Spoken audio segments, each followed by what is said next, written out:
Okay, now we got it. All right, so who is the Purple Mountain Group? I am the team lead for Purple Mountain Group. We're with eXp Realty.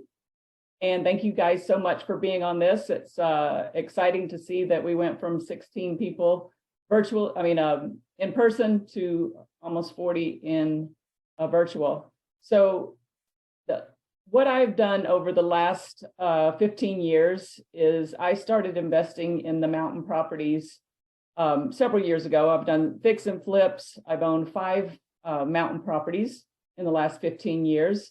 And what it's done is it's definitely proven to be a great investment for me and my family, because not only are we fixing properties up and they're also appreciating, but then we'll sell them to a 1031 exchange and just go to a bigger and better property each time. So I've been selling in Vail since 2008, Summit County 2010, and then Grand County in 2011. And we just added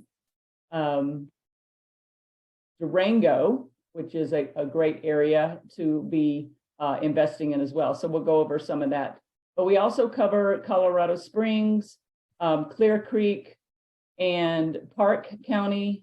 And so I just want you guys to know that we're pretty much cover all of the mountain areas. We just extended into Boulder and Fort Collins as well. So again, I'm team leader, been in real estate for 30 years. We've got Tim Murray, who is an investment property specialist. And so he is also helping us out today, covering a little bit about Summit County. And then our Summit County specialist who loves Breckenridge is Alex, and he'll be talking about short-term rental here after this. So Eagle County, let's talk about Eagle County. When I first invested in Vail, it was because Vail is what I knew. When I lived in Atlanta, we would fly out from Atlanta. For 17 years, we did that before we actually moved to Colorado. And, correct me if I'm wrong, but Vail has some of the best skiing in the world. And so those back bowls and all of those things, really, we loved it. And we wanted to find out if we could own there. And so anyway, that was back in 2008 when I ended up getting a condo at the base of Beaver Creek. And so I've always, looked at these trends with Vail and Beaver Creek, and I wanted to share those. So we've been doing these Mountain Trends seminars pretty much quarterly for the last 12 years. And what you're going to see here are numbers that look very different from Denver.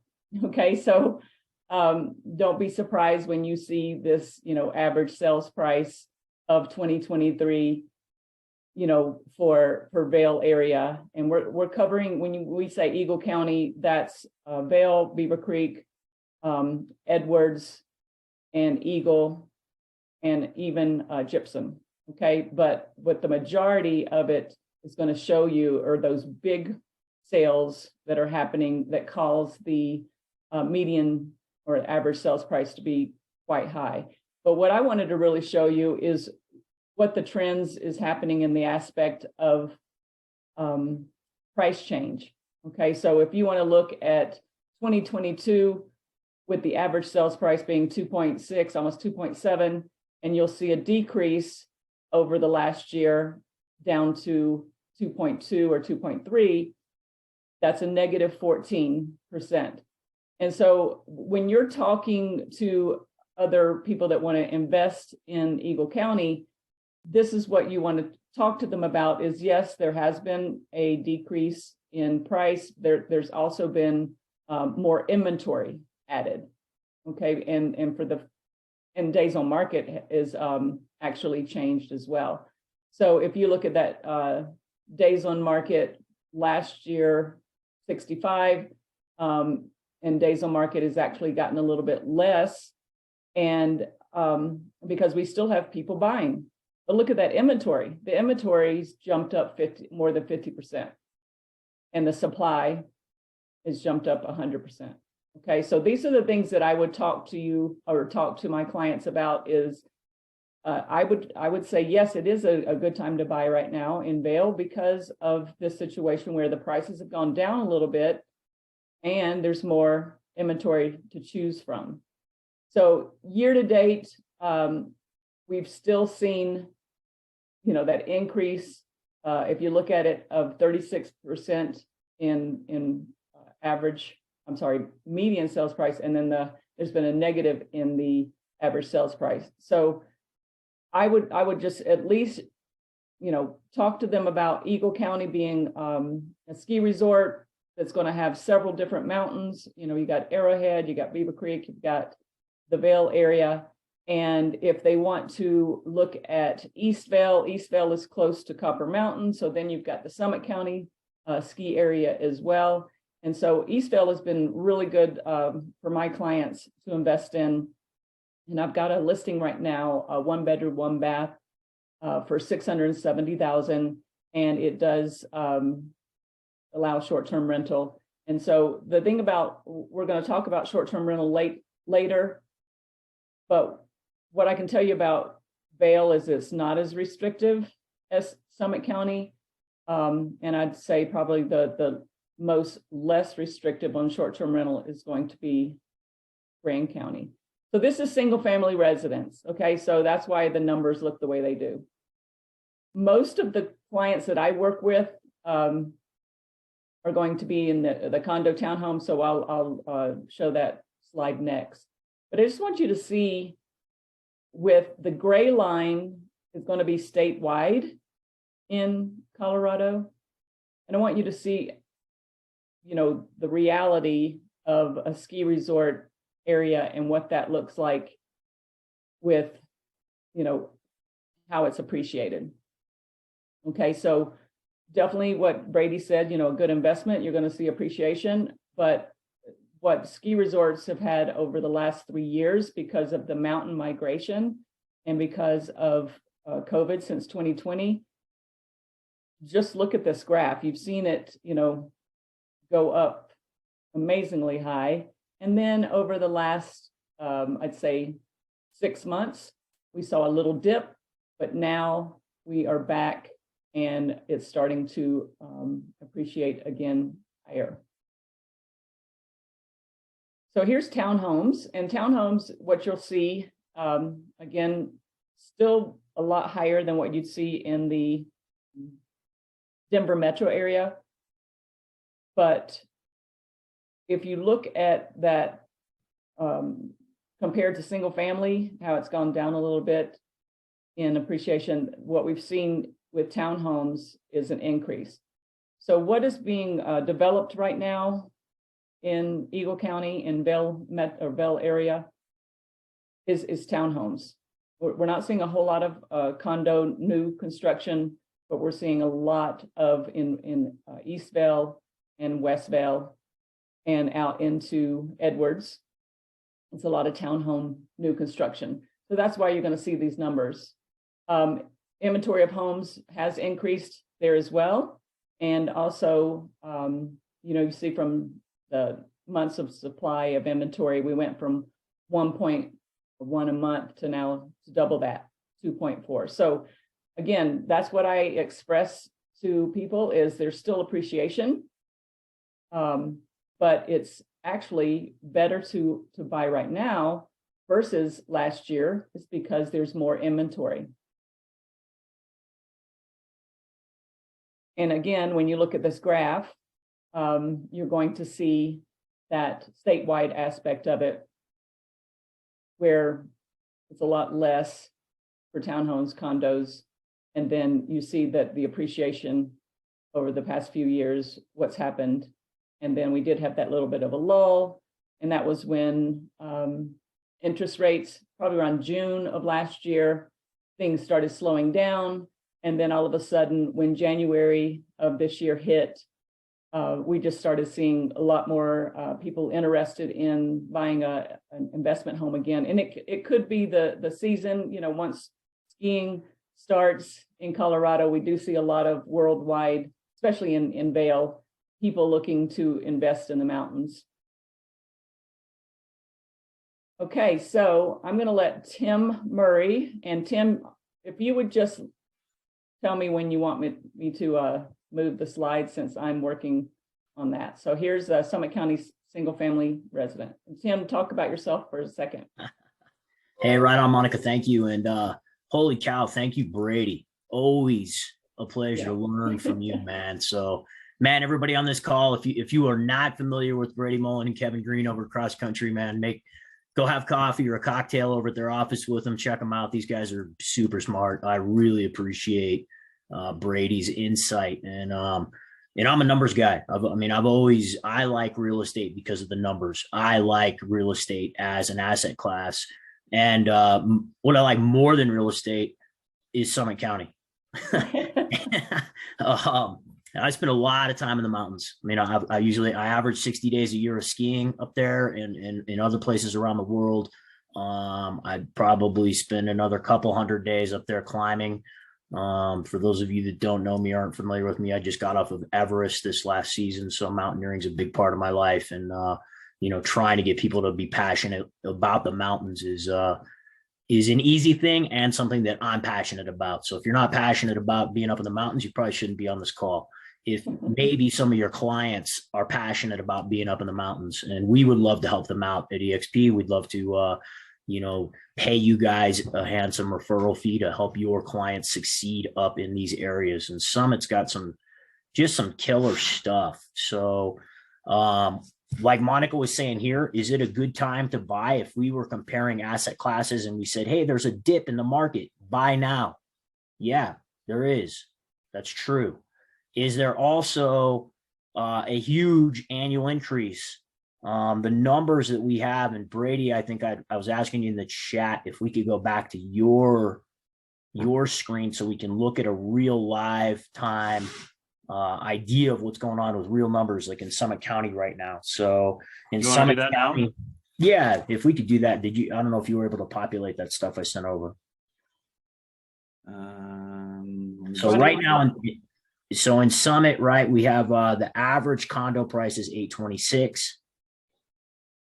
Okay, these are what we have up here on the thing right now is single family homes. It's 1.96. I'm gonna switch. You're gonna have to stop sharing, and then I will share my screen. You know what I'd rather do is I've got that same information on a Summit County property. Okay. So, cool. Perfect. So I can show that as Sweet. well, but it's using our Excel, calculations. But I'd rather just keep going with this, and then we can do that. Cool. Yeah, the basic numbers you guys for Summit are really appealing all the way around it. If you compare, like, Denver's 30-year average is 6.52% annual appreciation, Summit County's is 8.42%. Mm-hmm. So a solid 2 to 3 points higher. Is the entry level price, if we can go to condos on the next one. One more. There we go. Sweet. So 826 on a condo in Summit County is just a little more than the average price of a single family home in Denver, right? Right around the same. So if people are considering investing, it makes sense to get up here. Does it make sense to do it now? Heck yeah. Look, it's down 5%. Is there a huge upside to what Alex is going to talk about a little bit later in this presentation with the short-term rental stuff? Yeah, Summit County covers a lot of different places. Keystone's different than Silverthorne. Silverthorne's different than Breck. You need to educate your clients on that, or if you don't want to hassle with that, just send them to us. We'll educate them. And go. I think in my mind, this is the best entry level deal in all of the mountains. And we'll cover. Monica covers Grand. We also have La Plata. We already went over Eagle. But man, I just love Summit County. I guess that's what I got to say. If you want to jump on board with Summit, let's do it. Yeah, and I'd like to point out the inventory. It was back in 2022, 2021, and 2020. The inventory was so low that it was less than a month of inventory. Yeah, And when we look between 20 and 22, the appreciation in that 2 year period in Summit County was 44%. yeah, Right? Does that mean you've missed the boat? Hell no. It's still this year on year, it's up 15% year on year. right. And they can't continue to build.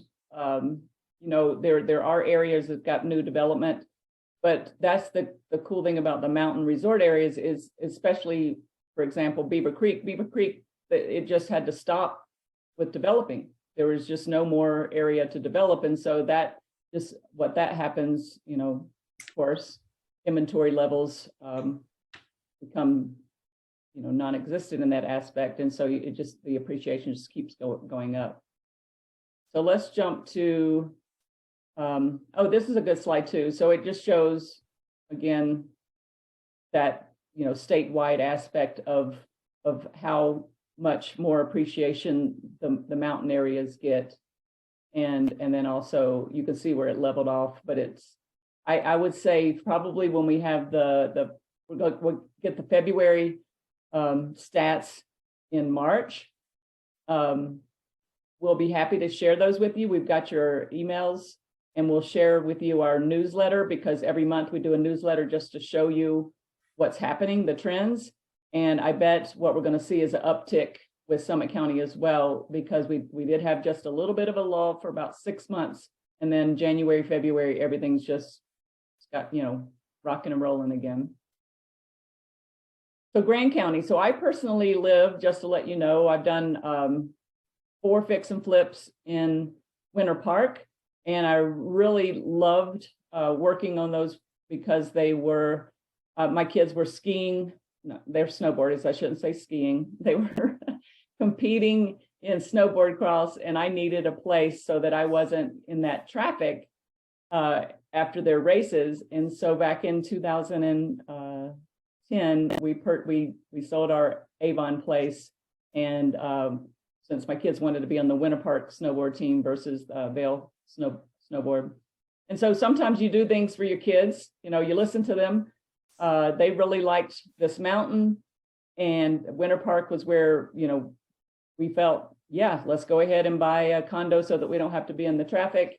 And you'll find that from your clients as well. I've got a client right now that his daughter is on the ski team, and he said it's miserable. You go there for the skiing, which is amazing, your kids competing, but then it's all ruined after they win and you sit in traffic for 2 hours. And so I currently live in Grand Lake. So we did a 1031 exchange every other year. And then in 2019, we took all of that money that we earned from the fix and flips and put it all into a nice house in Grand Lake. So Grand Lake is also considered, a resort area. It just doesn't have the skiing. But what we found with single family residence is it is, less than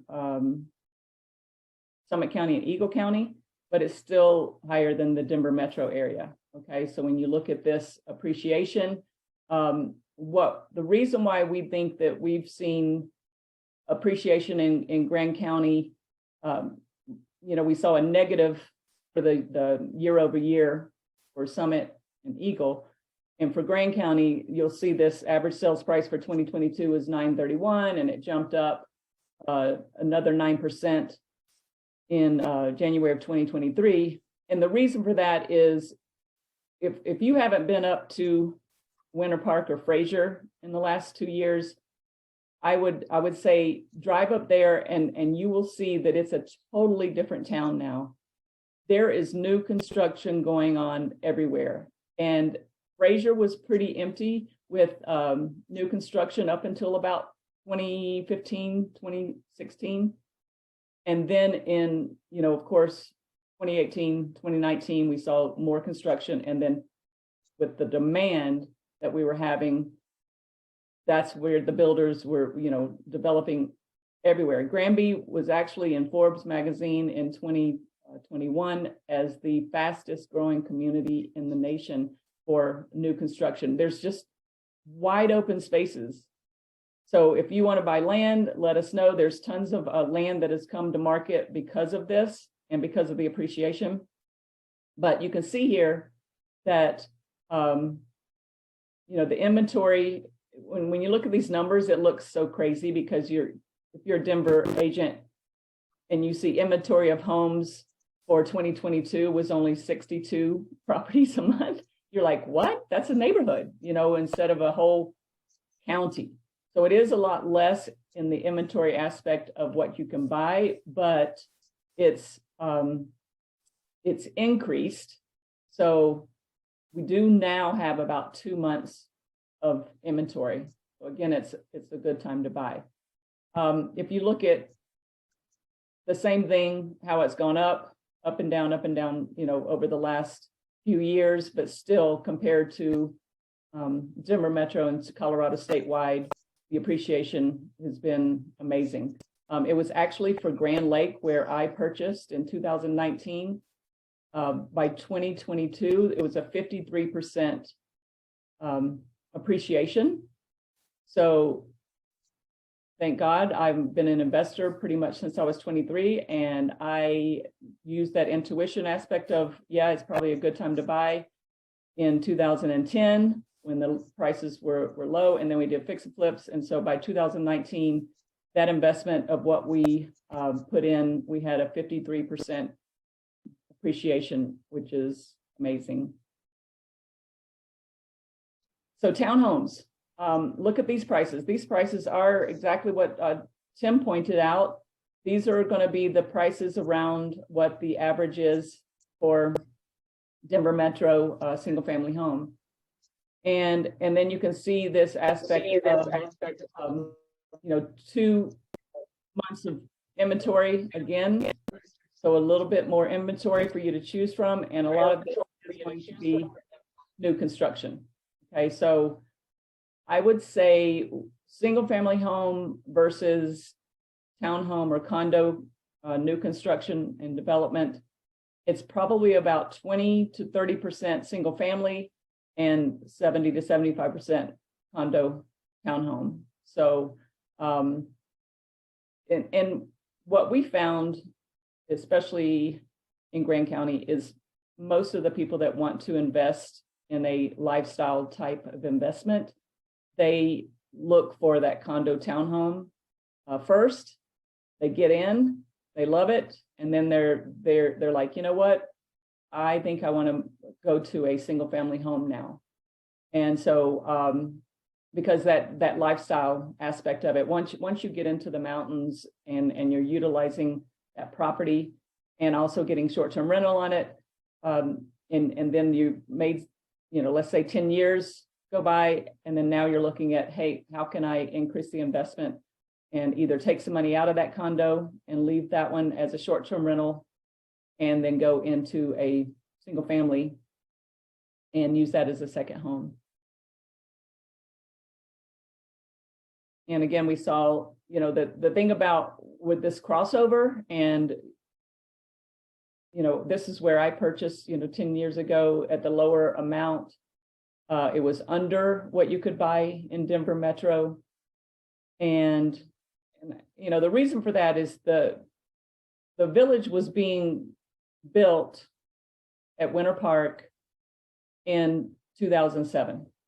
So everybody knows what happened in 2008. So we had all, this brand new village being built with all of these wonderful ski in, ski out condos. And then when the market crashed, a lot of people lost a lot of money, a lot of foreclosures. And that's how I got into that market, is because I started selling foreclosures in Grand County. And so, right, 2011, 2012, we started seeing the market come back. And that's where that ride is, that you can see that we overlapped in pricing. And then all of a sudden, new construction, new development, everything was happening in condos and townhomes in Grand County. And it's still, we haven't seen a dip. It's still appreciating. So La Plata, we're new to Durango. Just to let you know, I've got 3 agents in Durango with the Purple Mountain team. And I love looking at these numbers because they're very similar to Denver Metro. There's going to be a little bit longer, drive to get there.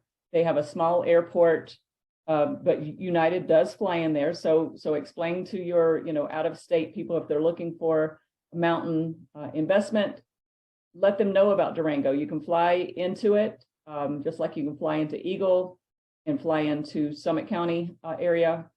So I think that if you look at these numbers, you'll see that there's still an appreciation happening with that average sales price. And there is a lot of new construction happening in La Plata County. The thing about Durango is what's so cool is you have a ski resort called Purgatory, about 30 minutes from downtown Durango, world-class golfing, and they've got the Animas River. They've also got lakes, and Pagosa Springs is not very far from Durango as well. So just let your clients know that if they're looking for lower numbers for a single family residence, lower numbers in price, this will be a good investment. And there's a lot of short-term rental that happens as well. So here you can see, for years, nothing was really happening. It was just a slow appreciation. And then with that mountain migration that was happening right around 2020, 2021, it surged in price. When it comes to condos, this, I would say, is probably the best time to invest in Durango area. We are seeing still appreciation, so that's good, but the inventory is also up.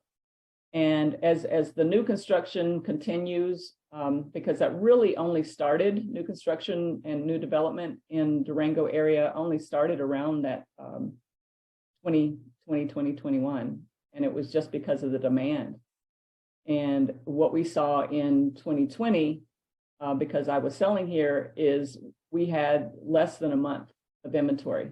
So it's still not a whole lot, of inventory. When you look at it, 1.6, but it did increase over last year. And we're still seeing, you can see these positive numbers for appreciation as well. We didn't see a dip in price, but still these prices are very affordable. Okay, so again, with Durango, similar to Grand County, when the market crashed, there was a lot of reasonable prices, and compared to statewide, it was less. And we saw this, going up and down for a few years, and then it started to appreciate. And you can see how it just sort of went up and down, because that Durango area is still an area that, sorry, I accidentally hit the button. The Durango area is still a ski resort area that people just don't think about. And then you're very close to New Mexico, the Four Corners area. And so there's so much to do in Durango. My son, he went to Fort Lewis College 7 years ago, and never came back. He grew up in Golden, Colorado, which is a wonderful place to live, and has lots of friends in Golden. But he decided, no, Durango is the place that he wants to stay and get married and raise his kids, because it is just a wonderful small town community.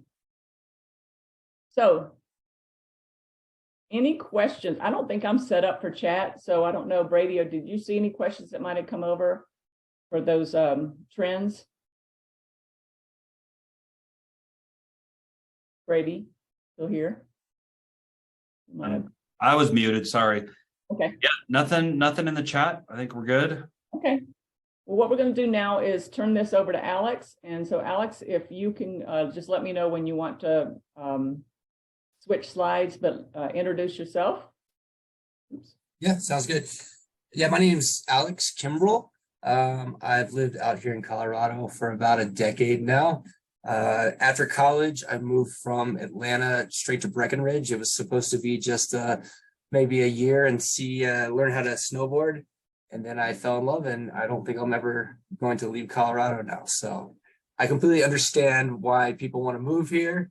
Like Tim, I'm in love with the mountains, snowboarding, hiking, rafting, and out in Summit County, people will tell you, people who live there, the best days to ski are when you get a foot or two of snow and the tunnel closes and all the people from the city can't make it up there. So I definitely relate to people who want to own a part of Summit County. And that's kind of why I'm passionate about what I do. But I'm going to talk a little bit today about something that's pretty popular topic in the news. Everybody's asking about it all the time, and it's the restrictions based on short-term rentals. So I'm sure most of you know that it's a really popular option to short-term rent your mountain property to vacationers and tourists, especially with apps like Airbnb and Vrbo. It's the best way to get the biggest return on your mountain investment. You know, some people, they want to take their family up on the weekend and go skiing, and then supplement their income and pay off some of the costs with short-term renting it when they're not using it. And then some people just want to buy a property to short-term rent it year round and maximize the return on your investment. But either way, it's got a huge profit potential renting out this property. It's become so popular that local governments have stepped in and started to create some restrictions around it. It kind of seemed like these restrictions happened really abruptly. You know, a few years ago, we weren't seeing these short-term rental restrictions. So people want to know why this happened so quickly. COVID had a big part of it. When COVID happened, a lot of the people who worked in mountain resort towns, like ski lift operators and restaurant workers and gas station employees, when the tourism dried up during COVID, they took off. They either went to somewhere that had work for them, or they just went back home to wherever they're from. And at the same time that happened, people who were tethered to cities, people who had desk jobs, they all of a sudden were able to live wherever they wanted with the popularity of remote work happening. So as the restaurant workers and people that worked in the town headed home, remote workers moved in, and it definitely created an employment issue within resort areas. I don't know if any of you went skiing up in Breckenridge the winter of 2020, 2021, but what I remember is a pretty dead Main Street. A lot of places closed for lunch. A lot of places were only open on Fridays and Saturdays. And so there was obviously a big issue going on to staff these establishments.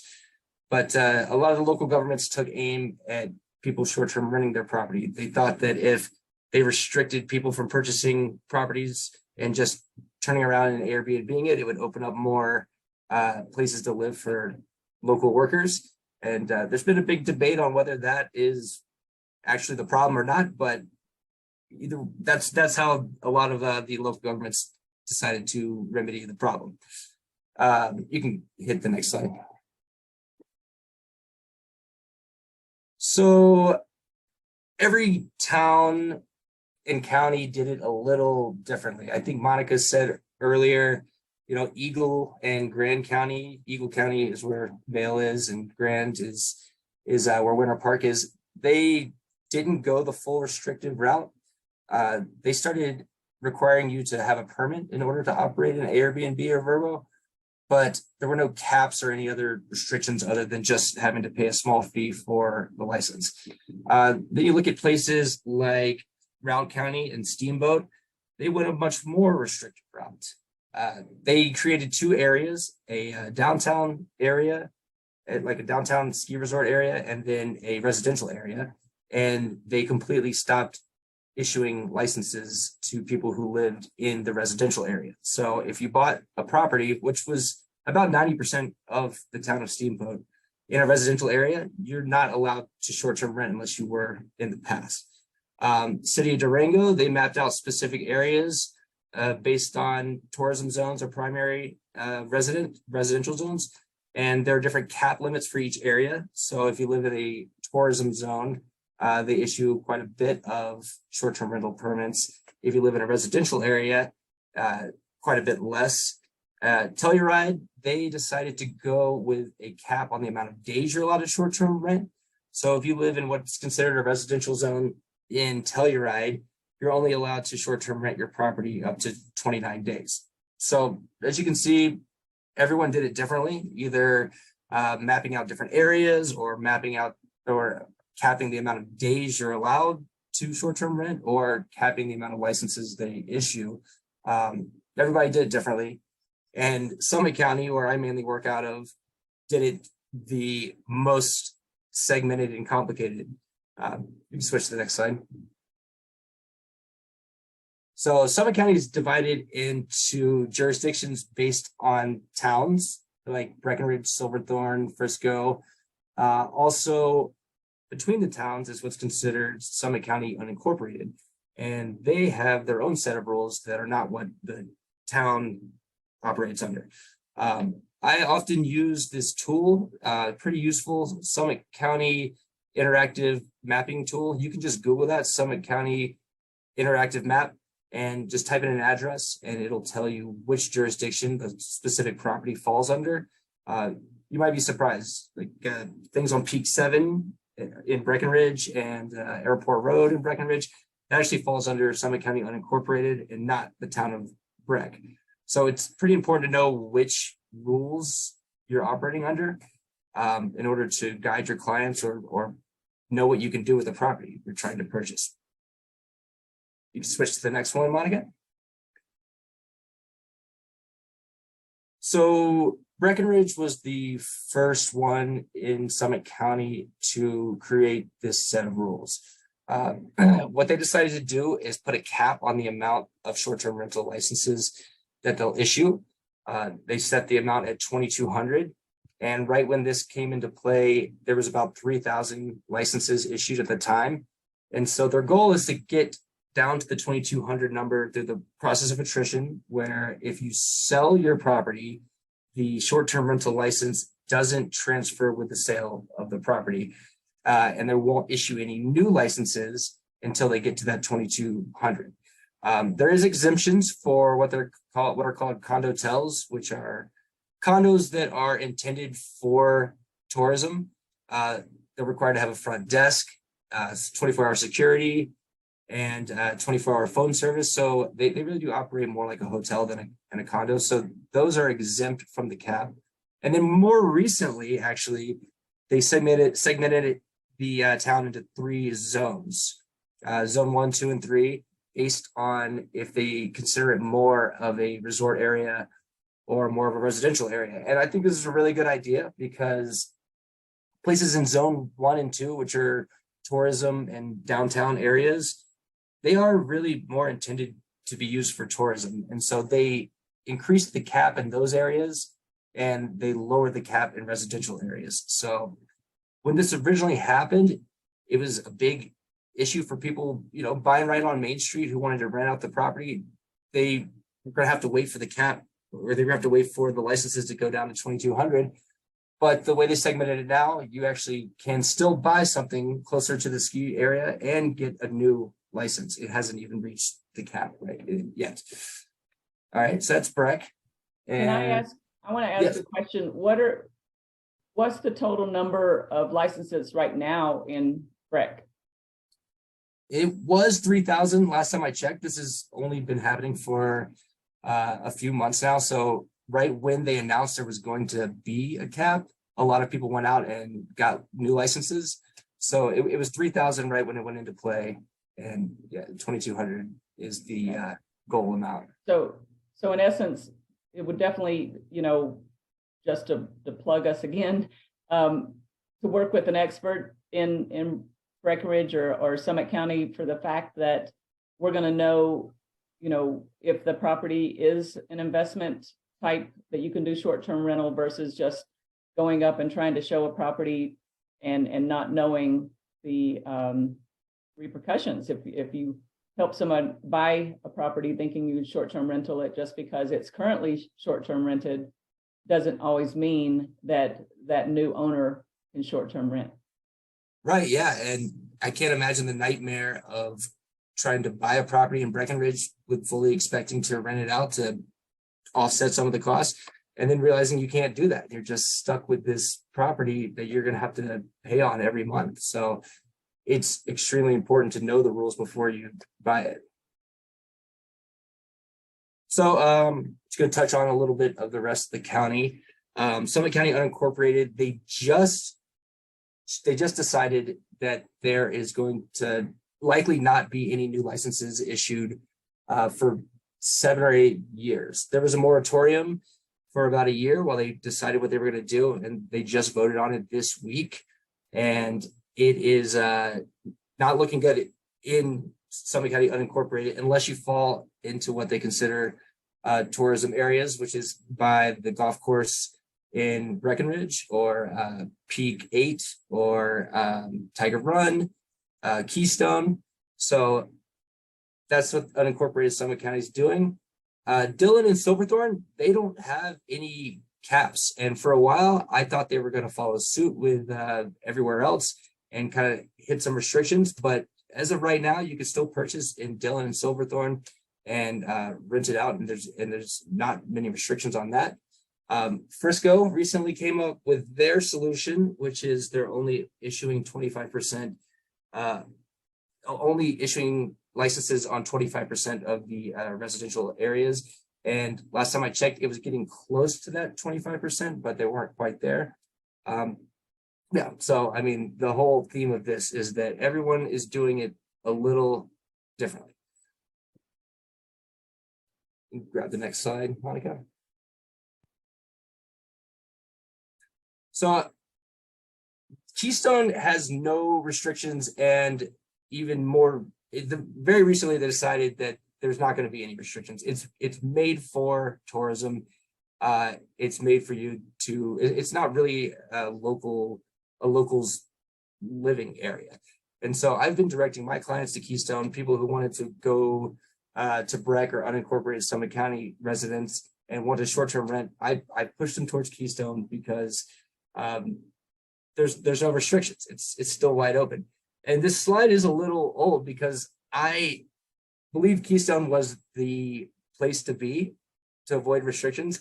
But with the way things have changed a little bit, with Dillon and Silverthorne not creating any new rules, and with Breckenridge allowing more licenses to be issued in the resort areas, there are kind of more options. Once they've solidified everything, I'm going to go back to what Monica said, and you should definitely be educated or talk to an expert on these type of rules. But there are options throughout Summit County. I would say the takeaway from everything I'm saying now is that if you buy a mountain property, it's obviously a fantastic way to enjoy Colorado and to go skiing with your family and enjoy the mountains. But there's still plenty of potential to make some great money.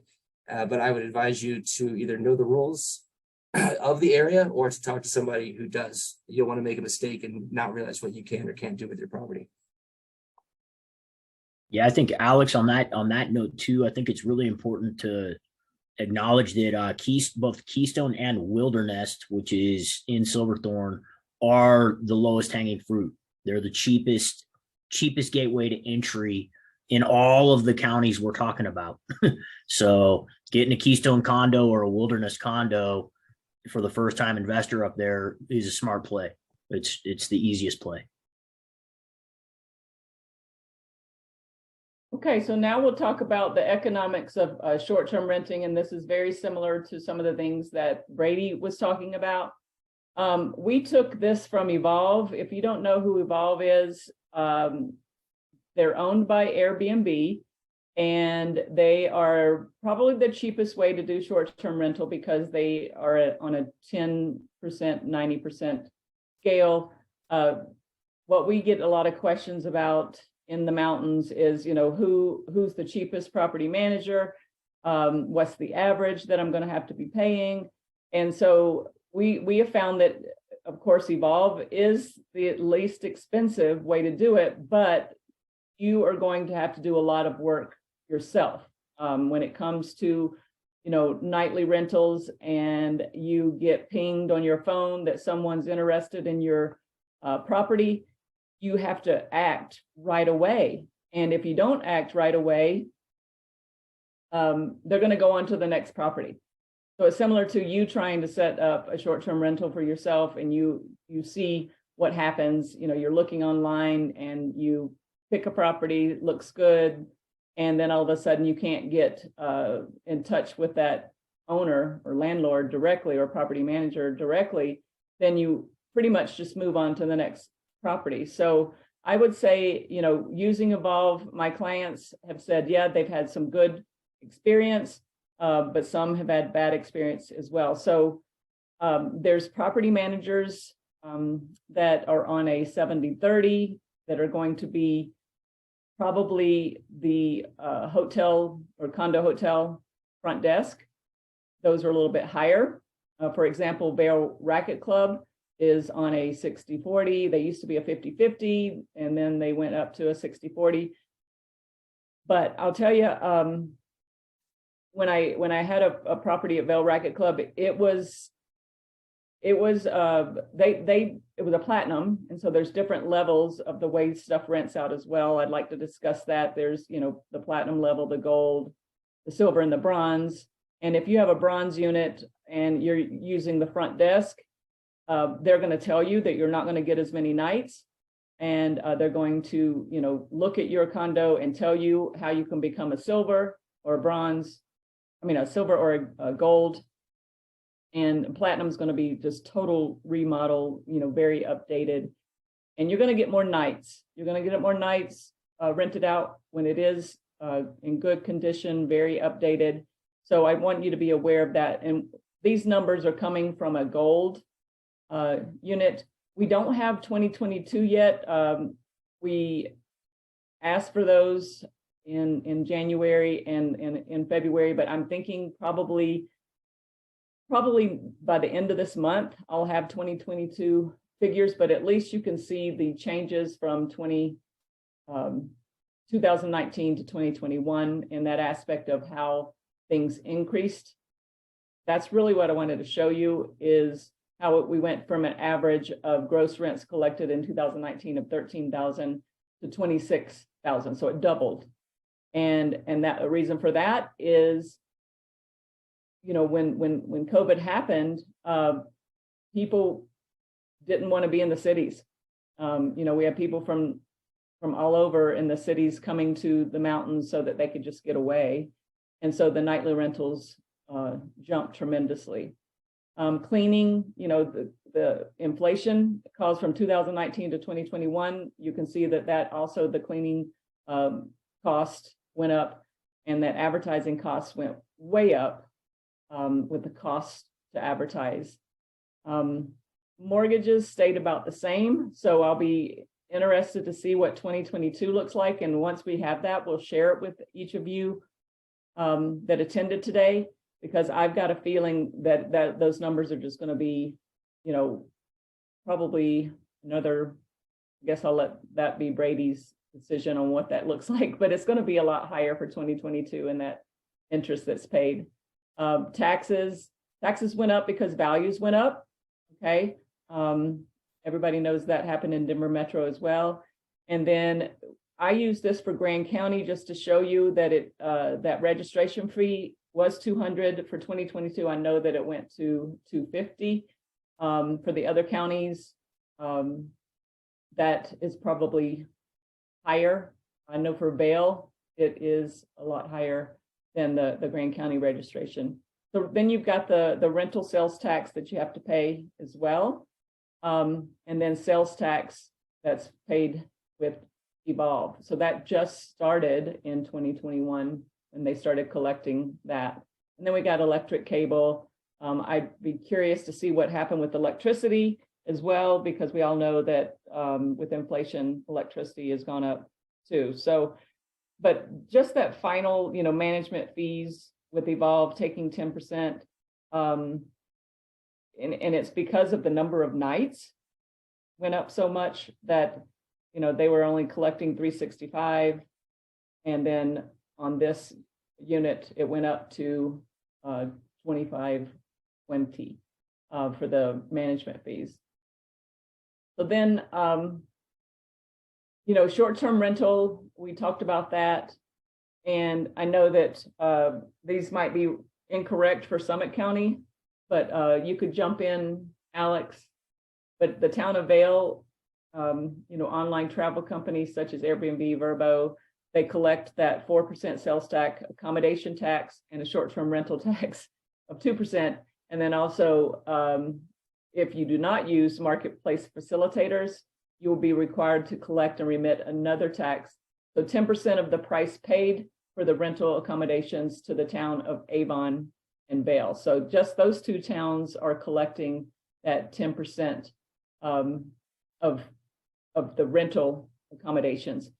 The other thing that you need to know about Eagle County and also Winter Park, and I'm sure Summit County has those, the transfer tax. So the transfer tax is set up so that when a sale does happen, that a transfer tax has to be paid between the seller and the buyer. For the last 3 years, that transfer tax has been paid by the buyers. I'm starting to see a split in Grand County between who pays the transfer tax. It's 1% in Winter Park, and it's 1% in Vail. Oops, hold on, accidentally. And it is in Avon, it's 2.75%. Okay, so these are other things that you don't have an expert or somebody that lives and works in these areas, and you go to a closing and all of a sudden your buyer's looking at the buyer settlement and they're like, what is this 2.75% that I'm paying? And you didn't go over that with them in the contract. It's not a good position to be in. Okay, so the transfer tax happens in a lot of the resort areas. That doesn't happen in the Denver metro area. Grand County communities also have to pay that 10% of the price paid for rental accommodations as well. So, Alex, is this correct with Summit County, 10% from Frisco? At this point in time, when we put it together, it was 15% tax. Yeah, I think that sounds right. Okay. And, we talk about this migration aspect of things. So I took this and I can share it with you if you guys decide you want a copy of it. But when we had this mountain migration, this showed, and I have the report, it's a pretty extensive report, but it was created in 2021 because of what happened in 2020. And we saw, the increase of the number of people moving into these areas. And so you can see that Grand and Eagle and Summit, all three were in the green, and then Pitkin County was actually people leaving Pitkin County because it started getting so expensive. And that's where Aspen is, just to let you know. So what I'd like to do here is see if I can switch screens and share with you. See, stop share here. See if I can go to the share of this spreadsheet. And this, Tim, is the spreadsheet that I was going to show everybody. And we'll send this to you as well so that you can see. We used a Keystone and then a Breckenridge. Did I lose you guys? Did I lose you guys? No, you're good, Monica. We got you. You're good. Okay. It keeps coming up saying that Zoom quit unexpectedly.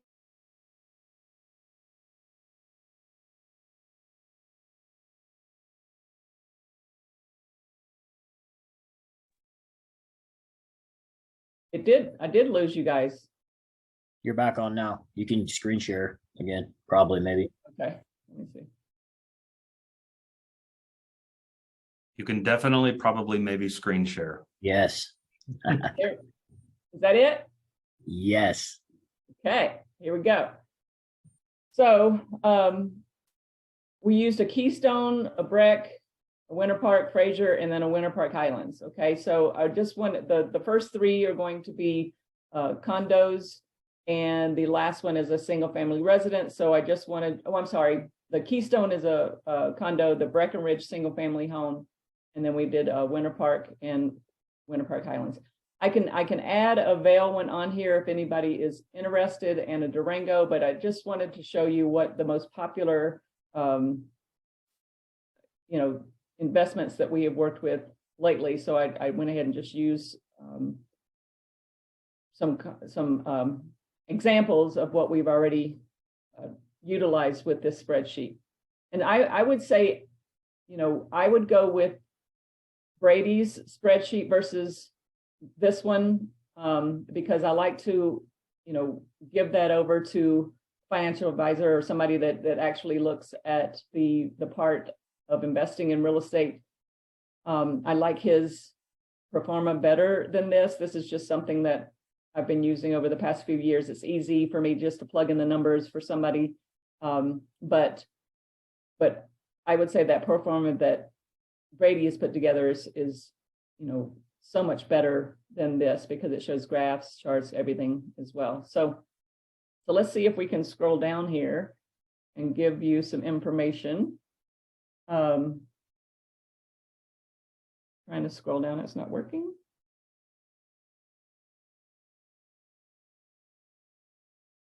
Here we go. Okay, so if you look at what I've done, is just pretty much plugged in a 6.25% interest rate. The cost per year, okay, that's the most important, is looking at that cost per year is what it's going to cost, and then the interest, and then that mortgage balance paid off. So very similar to what Brady put together.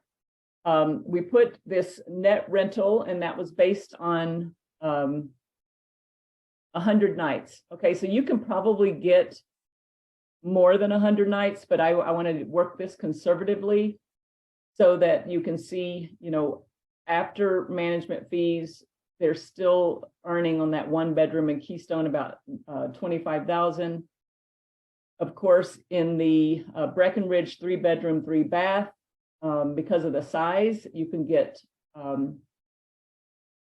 sometimes it's less for nightly rentals for a single family home than it is for like a 1-bedroom or a 2-bedroom near the ski resort, just for the fact of what it's going to cost that night. But you can also say that you can only rent out weeks. So for example, a week at this Breckenridge single family home, just for the week of Christmas, they can make about $35,000 to $40,000 in that 1 week. Okay, that's just to give you an example of if you were to buy a single family home and you decided to just do, $1,000 a night or $1,500 a night for the Christmas and New Year's. I would say if you do work with clients that are asking, when are the best times to rent, it's always going to be over the Christmas holiday, New Year's, Martin Luther King, President's Day, and July 4th. And if you plan on using your property during those times, then you're going to not be able to do these numbers. Okay, so these numbers are being generated based on those high times of the higher nightly rents, if that makes sense. So then we've got, that cash subsidy that Brady was talking about. This is what it's going to cost, okay, to own this property. But if you break it down cash per day, which makes it look a lot better, $26 a day that's costing you to own that 1-bedroom, $64 a day for the Breckenridge and Winter Park. This one's on the ski shuttle. This Meadow Ridge is where I owned 4 units and did the fix and flips. It's got all the great amenities at Meadow Ridge. You can do high nightly rentals, and also it gets rented out a lot, but $9 a day, okay, that's a sandwich. That's, to own that 2-bedroom, 2-bath and utilize it, rent it out for 100 days, and you've got 265 days that you can use it, and it's only costing you $9 a day. So I try to talk with my clients like that. The Winter Park Highlands is a single family. It's not on the ski shuttle. You have to drive. There's 2 ski resorts and 3 lakes, okay, because your Winter Park Highlands is actually Tabernash, and Tabernash is growing. There's lots of development happening there, really reasonable prices, and they're doing great with short-term rental because you can head up to Granby to ski at Ski Granby Ranch, or you can go to Winter Park in less than 10 minutes, 15 minutes, and then you've got all the lakes that are only about 15 to 20 minutes away from you as well. Okay, so if you look at these average nights, what they're getting for rent, okay, and then that paid usage, I know that Brady was doing like 100%, but I wanted to show you that if you used it, 20 days out of the year, this is about that usage aspect. And then we're going to look at that marginal tax rate. I used a 35%. Brady, you can tell me or tell others if that's, it's going to be different for everybody. But I just wanted to show that tax write-off aspect of it. And then, of course, I used a 4%. If we change this to a 5%, which I could easily do, because the appreciation has been so high over the last few years. But I'll tell you, in the ski resorts areas, the average has been between 7 and 8% over the last 25 years, and then it increased over the last 3 years to an average of about 18% in most areas. So we just want to be conservative because we don't want to tell our clients, oh yeah, you can guarantee that you're going to get another 12%, 18% next year. So I'd rather just use this small appreciation estimate, just so you can show that there still is going to be a definite, you guys see this, that the return, the impact, and that return on your investment, where can you get these kind of numbers of return on your investment? And they only invested 25% in the beginning on these properties. And I did an interest rate, of 6.25%, which could go up or down in that. And, buying it as a second home, utilizing it for 20 days out of the year or more, or just strictly using it as an investment property, then you would have to put down that 25%. The way I did it is, and I know this, I'm sharing my secrets, but I did every property with only 10% down when I purchased those fix and flips. So I did 10% down, held on to them for a year, fixed them up, and then did a 1031 exchange.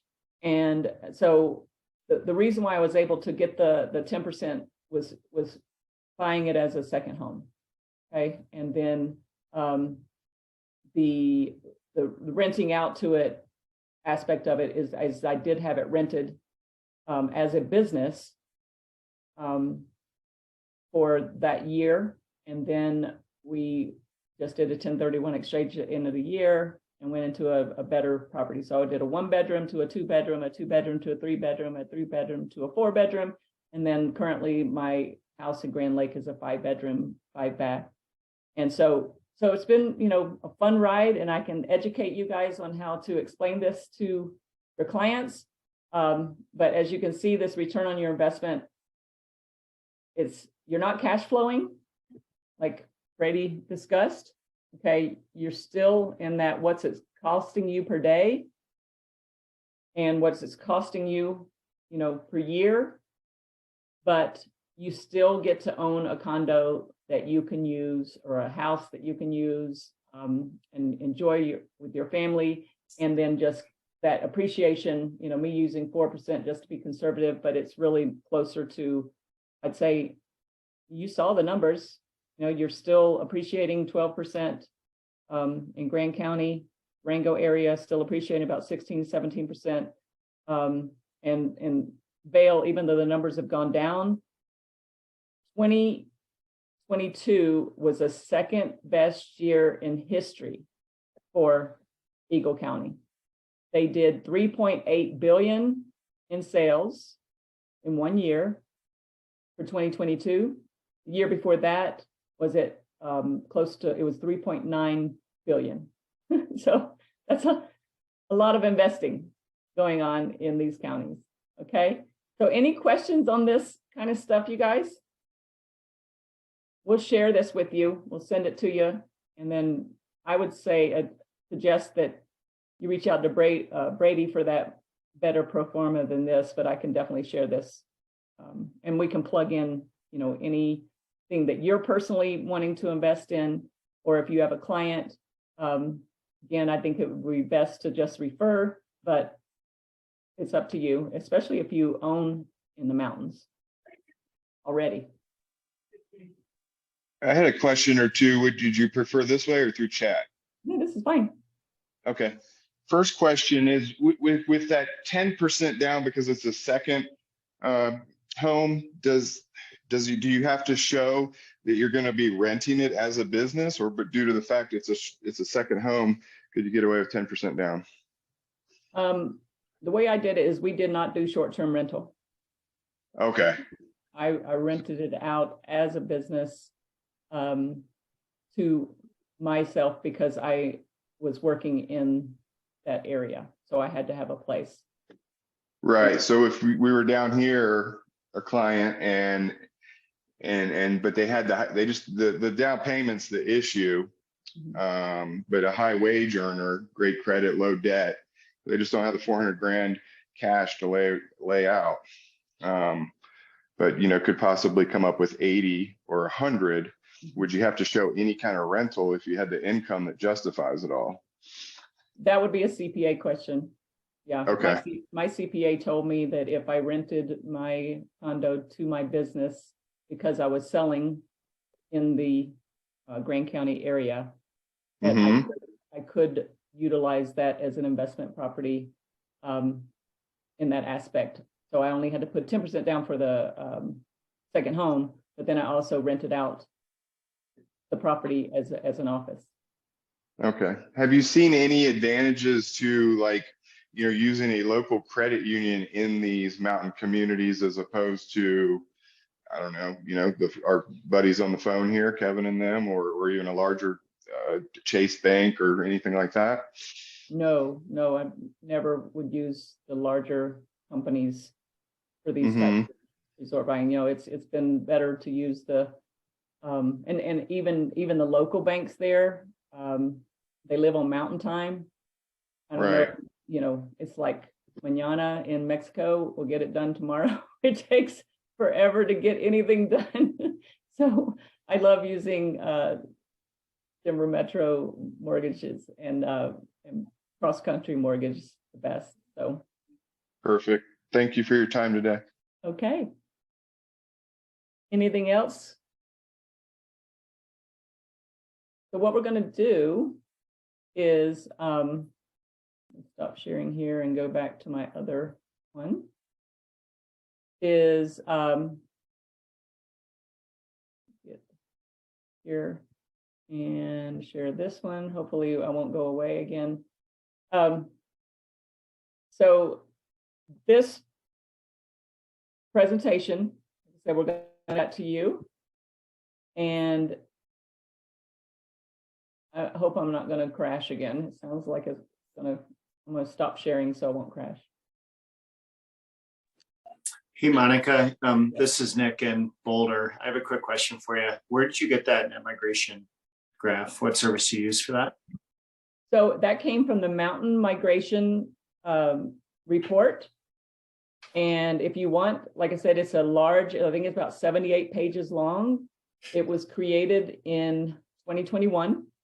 And that, you know, I liked showing the slide for the example just to show you how much migration we did have into the mountains areas. You know, one of the things that I noticed is a lot of people from major cities that had second homes already, they actually sold their properties in the cities and moved into their second homes. So that's what happened with the inventory aspect of things too, is you know, instead of selling their homes in the mountains, people were actually moving into them and making them their primary homes just because they could work remotely. So that's why we saw a lot of that migration as well, not just people, you know, wanting to to just do short-term rental. It was a lot of people wanting to move to the mountains to live as their primary and put their kids into that school system versus the city schools. So I'll email that, you guys, if you want mountain migration report sent to you as well. Yeah, I'd be curious to see that. Okay. Cool. And just to let you guys know, we do this, we're doing it every other month. I don't think monthly we see very much change.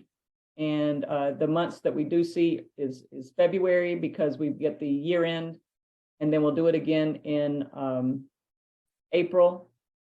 And April, we'll see some changes in inventory because all of a sudden the rentals, the people that had it rented during the ski season, they're like, okay, I'm going to clean it up in April and put it on the market in May. So we'll start seeing the inventory levels go up in May, June, July, August. Our biggest month for sales in the mountains is September. And then, people think that we have big sales in November, December, January. It's not so true. That's when we have the most limited inventory, is because they're being rented out. So it's hard to sell during those times. So if you have clients that are saying, hey, I'm interested in buying a condo right now, I would tell them, yeah, you can look, but the inventory levels will go up in the summer. And then they start being limited in November, December, because they start getting rented out. And what I've also noticed with some of my clients, they'll rent their property from November all the way to April, and they'll get some pretty high numbers at that point, because it's not really long-term, it's not really short-term, it's more of a, just a month by month situation. And usually those are single-family homes that they'll rent out for the ski season to a whole family. You can get pretty high rents on something like that will actually cover your mortgage for 5 or 6 months. Hey, Monica, I got another question. This is Nick again. Does the negotiation up there right now allow for negotiation of a 2-1 buy down for the buyer? Yes. Or sellers giving that? Mm-hmm. Does that allow these numbers to work a little bit better from a cash flow perspective, or is that still not quite enough that people can expect to cash flow? I.e., is the cash flow problem more of an interest rate problem, or is that just what the expectation should be for these mountain properties? The expectation is you're probably never going to cash flow unless you put 50% or more down. Okay.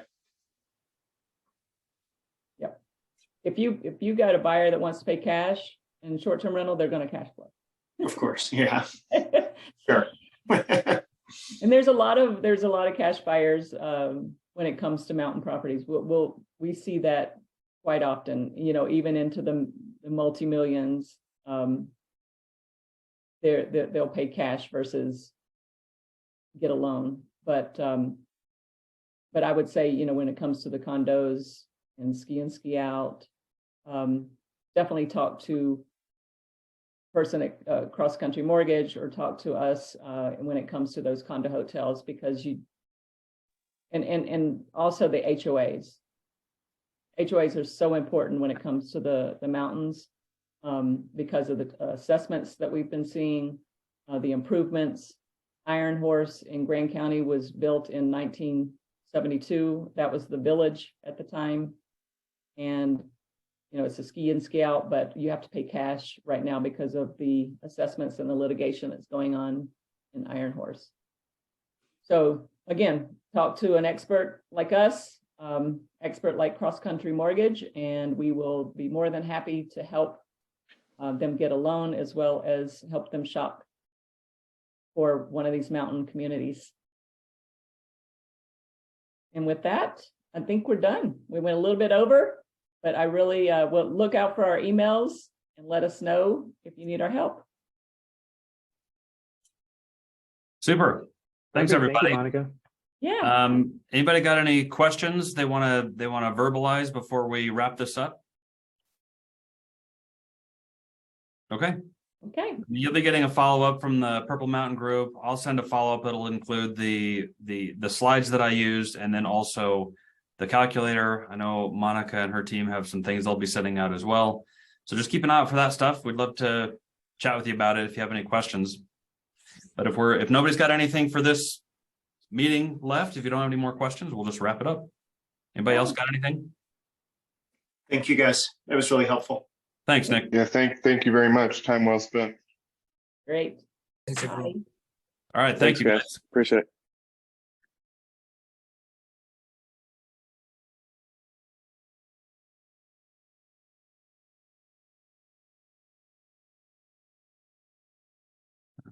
Okay.